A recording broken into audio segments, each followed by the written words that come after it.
This girl sneezed 12,000 times a day, and doctors had no idea why. Before I explain how this even happened, tap like if you're into real stories that sound impossible, and hit subscribe if you're not afraid to get a little weird. Her name is Katelyn Thornley. She was only 12 when the sneezing started. 20 sneezes a minute, non-stop.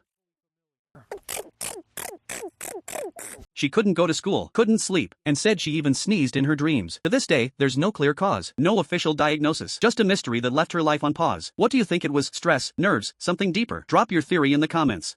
If you think dogs are cute, smash the like button and subscribe for more crazy stories. See you in the next video.